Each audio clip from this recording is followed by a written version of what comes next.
Ceci est un livre audio autogénéré par Google. Débat laïque, collection dirigée par Gérard Delfaux. Nombreuses sont les collections qui traitent des religions. En revanche, il n'existait pas jusqu'ici de collection consacrée à la laïcité, alors qu'elle est devenue un enjeu majeur en France et dans le monde. L'objectif de la collection Débat laïque, c'est d'ouvrir une discussion de fond sur sa dimension historique et philosophique, mais aussi de faire le point sur un certain nombre de sujets controversés liés à sa mise en œuvre, le Concordat par exemple. Les auteurs s'inscrivent dans la grande tradition humaniste, celle des Lumières, de la Révolution française et des lois de laïcisation de la Troisième République. Or, ce mouvement d'émancipation se prolonge aujourd'hui dans le combat en faveur de l'égalité des droits pour les femmes et les minorités sexuelles, ou dans le droit de maîtriser sa fin de vie. Irremplaçable laïcité, qui reste un acquis fragile, menacé par un regain des intégrismes, y compris sur notre sol. Dernière parution. Georges Bringuier, un grand récit de la laïcité. De Clovis Sabriand 2019. Michel Delmas, L'Islam et la République laïque 2018. Nadia Gertz, L'après-midi sera courte. Plaidoyer pour le droit à l'euthanasie 2018. Gérard Bouchet, La laïcité en question S 2018. Gérard Delfaux, André Gounel, Jacques Ahab, Thierry Mény, Didier Moline, Jacques-Louis Perrin, L'invention de la liberté de conscience ou l'entrée dans la modernité 2017. Jean-Marie Gillic, La laïcité à l'école en Alsace et en Moselle 2017. Monique Cabottecarillon dire, Citoyen d'abord, croyant peut-être, laïque toujours 2016. Michel Silig, Vous avez dit Concordat, sortir progressivement du régime dérogatoire des cultes 2015. Gérard Delfaux, La laïcité, défi du XXIe siècle 2015. Prologue. Par Monique Cabot-Carillon, présidente du CEDEC depuis 2001. La publication de ce livre paraîtra tardive aux participants du colloque organisé par le CEDEC, Chrétiens pour une Église dégagée de l'école confessionnelle, le 17 novembre 2018, colloque dont le thème était « La loi pour tous au-dessus de la loi communautaire ». Il devait en être la voie publique immédiate. Mais son élaboration fut plusieurs fois interrompue, la pandémie générée par le coronavirus n'étant pas le moindre motif de ce report. Au décours de la pandémie, en cette période de rentrée singulière, nous voudrions surtout apporter un approfondissement sur la nécessité d'opposer une fin de non-recevoir aux requêtes identitaires multiples qui s'amplifient, du moins si elles contestent le bien-fondé de la loi et s'y opposent. Certaines requêtes identitaires peuvent être légitimes et ne pas heurter les codes de notre société. Ainsi, on peut passer de la notion légitime de communauté, par exemple s'agissant de la famille, à celle de communauté fermée, vécue sur fond de séparatisme, et obéissant à des règles qui entrent en conflit avec notre organisation sociale. La République semble peiner à prendre la mesure de ce qui se passe dans maints territoires, et pas seulement à cause de la progression de l'islamisme radical. Mais une question préliminaire s'impose si nous voulons comprendre pourquoi des concitoyens contournent sans honte la loi républicaine. Qu'est-ce que la loi ? Lors de la première intervention du colloque, Alain Vivien, ancien secrétaire d'État aux Affaires étrangères, auteur du rapport Les sectes en France, parle d'un dispositif juridique censé ordonner les comportements individuels et sociaux afin de protéger les équilibres indispensables et la paix intérieure. La loi sera donc codifiée dans la Constitution, coercition pourtant relative puisque tout ce qui n'est pas défendu par la loi ne peut être empêché et nul ne peut être contraint à faire ce qu'elle n'ordonne pas. Article 5 de la Constitution de la Ve République. Voici que pointe la liberté de conscience, soubassement sur lequel s'appuie la loi de séparation des Églises et de l'État de 1905. Bienheureuse laïcité. A contrario, le drame qui vient de se dérouler au Liban révèle à quel point la non-séparation entre un État et les diverses communautés religieuses ou philosophiques rend cet État impuissant. Dans Le Monde du 6 août 2020, est utilisé le terme de déliquescence. Un article de Benjamin Barth apporte un constat sans appel. Le modèle politique confessionnel qui régit le Liban a échoué à remédier à ces dysfonctionnements criants. Censé assurer la juste représentation de toutes les communautés religieuses du pays, ce système a été perverti par leurs responsables. Au-delà des responsabilités, des incompétences, des luttes intestines, c'est le système politique, celui du confessionnalisme en lui-même, qui ne saurait perdurer, car il place l'État, garant de l'intérêt général, sous la dépendance d'appareils religieux qui poursuivent des objectifs particuliers. Certes, en France, les risques de la prégnance des religions ne sont pas du même ordre, mais ils existent. Au colloque du CEDEC, les interventions de Claire Caboche et d'Omero Marongiu Peria, truffées d'exemples concrets, sont une incitation à la résistance, là où nous sommes et en fonction de nos compétences. Tous deux témoignent des stratégies des intégristes proches du salafisme, cela même si tous les salafistes ne sont pas intégristes, voire de Daesh. Ne rien lâcher, savoir dire non, éclairer d'autres musulmans par la pédagogie ou la divulgation de connaissances d'ordre religieux, sociologique ou historique, apporter une aide aux femmes victimes premières de cette société perverse. La tâche est immense. Dans la deuxième partie de l'ouvrage, d'autres textes poursuivent la réflexion et justifient plus encore l'appartenance à la collection Débat laïque. Que Gérard Delfaux, maître d'œuvre de la collection, soit remercié de nous inviter à cette table de prise de parole. Ainsi sont ajoutées plusieurs contributions qui enrichissent le débat sur l'identité. Un magistral exposé de Jacqueline Costa-Lascou ouvre un débat sur l'identité. En tant que sociologue, aux compétences reconnues au plus haut niveau de l'État, elle part des constats issus de rencontres avec des jeunes, avec des responsables religieux et politiques, de rapports sur la situation de femmes victimes d'intégrisme religieux divers, etc. Elle stigmatise tout ce qui nourrit la police de la pensée et des mœurs. C'est l'affirmation d'une conviction forte qui met à mal les revendications formulées au nom d'un groupe. L'égalité existentielle entre les êtres n'est ni la ressemblance ni la similitude. Au cœur des distinctions incontournables, se situe la dialectique identité-citoyenneté, l'une et l'autre entrant en dialogue au cours de nos histoires personnelles, apport existentiel rarement souligné. La laïcité est ce qui permet le jeu de correspondance entre les deux registres, sans que l'un surplombe l'autre. Que Jacqueline Costa-Lascou soit remerciée pour la densité de sa contribution. L'identité, étrange couverture que chacun tire à soi, est à la fois revendiquée par le monde religieux, le monde politique et le citoyen lambda. Pour essayer de faire un sort à l'expression, au prétexte historique mal fondé, les racines chrétiennes de l'Europe, j'ai essayé d'apporter quelques nuances que vous pourrez lire dans le texte ici proposé. On ne saurait tolérer de tels abus de langage.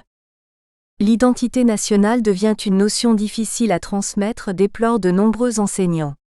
La recette que nous donne Véronique Decker, elle fut directrice d'école primaire à Bobigny, est pour le moins savoureuse. Le texte qu'elle nous a permis de reproduire vous montrera qu'on peut mettre l'humour au service de la laïcité. L'élaboration de cette identité nécessite les apports de chacun.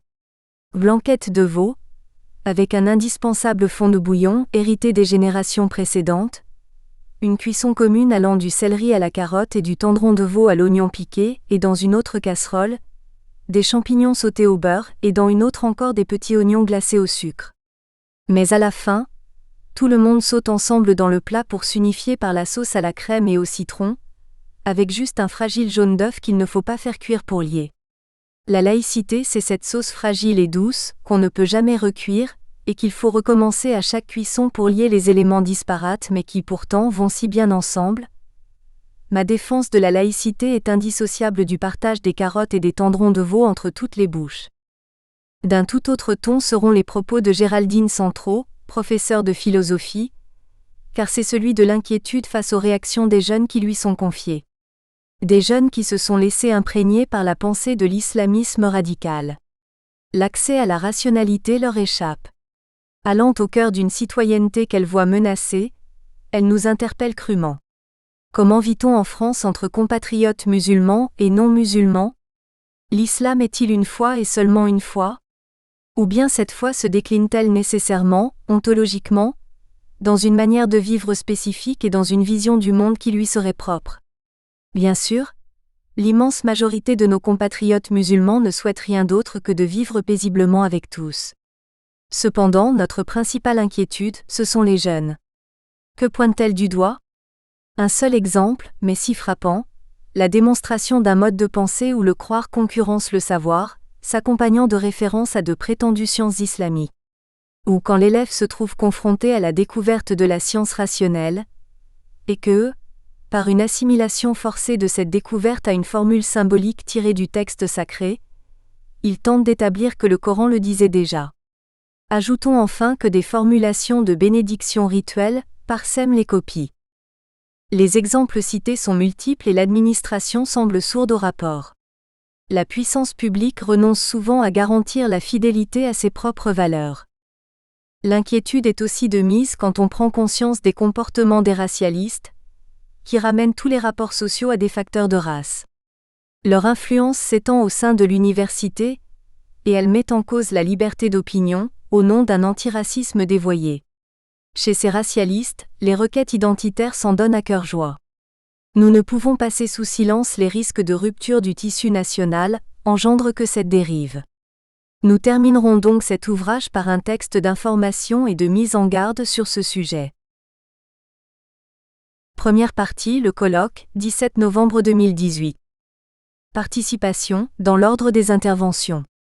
Didier Van Noot, président fondateur du CEDEC en 1983. Alain Vivien, ancien secrétaire d'État aux Affaires étrangères, auteur du rapport Les sectes en France. Claire Bernot-Caboche, docteur ès sciences de l'éducation, enseignante dans un collège de ZEP, auteur de La jeunesse invisible. Homero Marongiou-Peria, sociologue des religions et spécialiste de l'islam, auteur de Rouvrir les portes de l'islam, Atland, 2017, En finir avec les idées fausses sur l'islam et les musulmans, L'Atelier, 2017, Musulmans de France, La grande épreuve, L'Atelier, 2017. Introduction. Par Didier Van Noot. Qui suis-je? Quelle est mon identité? Est-elle identique à celle d'autres? Fait-elle de moi un être unique? Ou bien les autres sont-ils d'autres moi-même? Sommes-nous interchangeables au sein d'un groupe donné, voire au sein de l'humanité entière?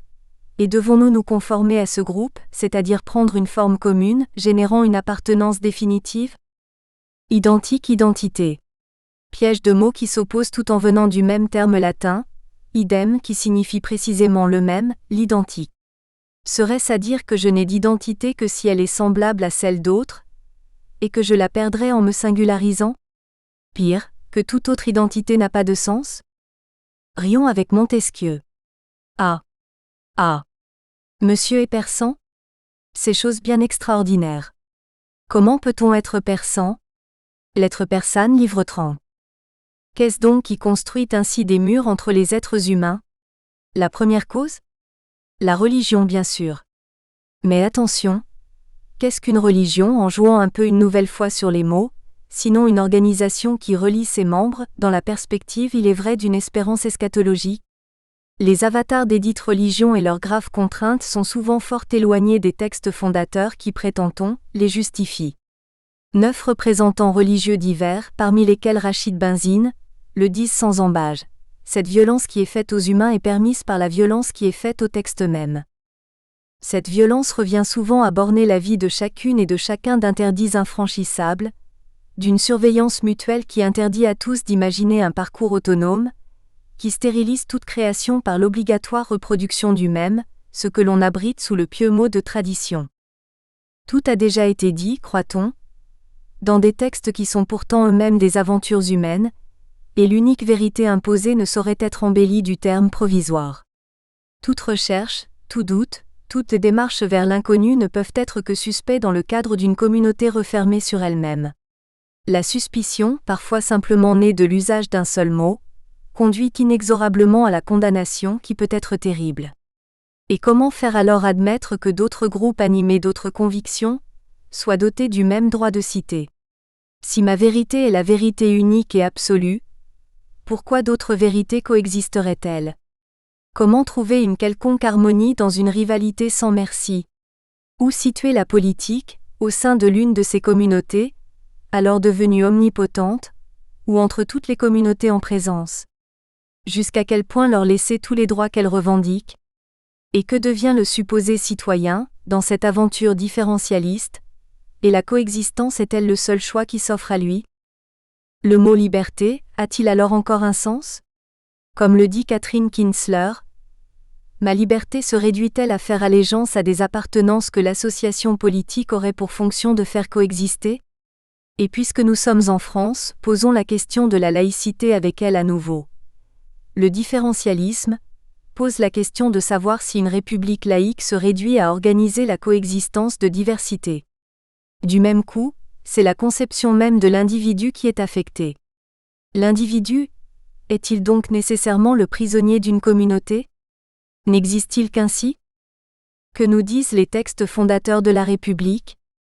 Rappelons-nous d'abord la Déclaration des droits de l'homme et du citoyen de 1789, qui précise dès son titre que chaque membre de la collectivité qu'elle représente est considéré de façon singulière. Le pluriel de l'article 1er juxtapose ensuite toutes les individualités qui la constituent, pour établir la parité de leur statut et de leur autonomie. Qu'on en juge, les hommes naissent et demeurent libres et égaux en droit. Cependant, une société de liberté conduit ses membres à se regrouper par affinité. Elles peuvent être de toutes sortes, et la loi de 1901 sera à cet égard très permissive. Lire par exemple le début de l'article 2. Les associations de personnes pourront se former librement sans autorisation ni déclaration préalable. Cette disposition présuppose déjà que chaque citoyen est doué de raison, et capable de faire preuve de jugement. Encore faut-il que ce jugement soit pris au sérieux et protégé. C'est ce que fait la loi de 1905 qui garantit dès le début, article 1er, que la République assure la liberté de conscience. Mais cette garantie ne peut être crédible que si la République ne pactise avec aucun groupe de conviction. C'est pourquoi cette loi est dite « loi de séparation ». Alors, dans ces conditions, se peut-il que les règles que se donne l'une quelconque des communautés religieuses présentes sur le territoire l'emportent sur la loi destinée à tous ? C'est là le cœur de notre débat. Mais ne faudrait-il pas, au-delà, nous demander en quoi une réponse négative ne signifie pas pour autant que la présence de certaines d'entre elles soit interdite ? D'ailleurs, ne serait-ce pas là le signe que la communauté dominante chercherait à interdire les autres, qui seraient censés n'être capables que de nuire à la République ? Les rejeter serait sans doute le meilleur moyen de les pousser à se refermer sur elles-mêmes, s'interdisant par là même d'atteindre l'universel, qui demeure l'une des perspectives essentielles de la République. Écoutons Benjamin Stora parler de Frantz Fanon. L'enjeu peut se formuler ainsi. Comment épouser l'ouverture de champ maximale de l'histoire-monde tout en ayant conscience que s'accélère la tentation du repli, la tentation des groupes de s'arc-bouter sur des identités fermées ? Frantz Fanon demeure attaché à cet universel. Même sous les crachats, il se revendiquait comme noir, mais voulait pouvoir continuer à se reconnaître dans l'humanité générique. L'exigence de Fanon reste très actuelle. Il nous permet d'envisager la pluralité en gardant le fil de l'universel. Qui suis-je donc ? Je revendique le droit d'être moi-même, mais sans nuire à ceux au milieu desquels je vis, tous œuvrant au bien de tous.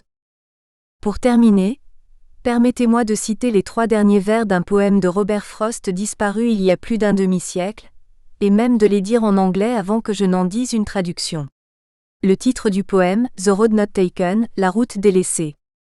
Two roads diverged in a wood, and I took the one less traveled by. And that has made all the difference. 2 routes se séparaient dans un bois, et moi. J'ai pris la moins fréquentée. Et cela a tout changé. Didier Van Noot. C'est eux qui s'opposent à la loi démocratique. Par Alain Vivien. En préambule, quelques réflexions sur la loi, dispositif juridique censé ordonner les comportements individuels et sociaux afin de protéger les équilibres indispensables et la paix intérieure. S'agissant de la France, historiquement plus précoce que d'autres nations, y compris les États-Unis d'Amérique, pour le formuler, le fondement de la loi s'est inscrit dans la Déclaration des droits de l'homme et du citoyen votée le 26 août 1789 et placée en tête de la loi fondamentale de 1792. Cette déclaration fait partie du bloc constitutionnel de la Ve République depuis les arrêts du Conseil constitutionnel des 19 juin 1970 et 16 juillet 1971. Il n'est pas inutile de rappeler le texte même de certains de ses articles premiers. La loi est l'expression de la volonté générale. Tous les citoyens ont droit de concourir personnellement ou par leurs représentants à sa formation, art. 6. La liberté consiste à pouvoir faire tout ce qui ne nuit pas à autrui. Ainsi l'exercice des droits naturels de chaque homme n'a de borne que celle déterminée par la loi, art. 4. Tout ce qui n'est pas défendu par la loi ne peut être empêché, et nul ne peut être contraint à faire ce qu'elle n'ordonne pas, art. 5. Nous espérons que vous avez apprécié cet aperçu. Pour continuer à écouter ce livre audio sur Google Play Livres, utilisez le lien dans la description de la vidéo.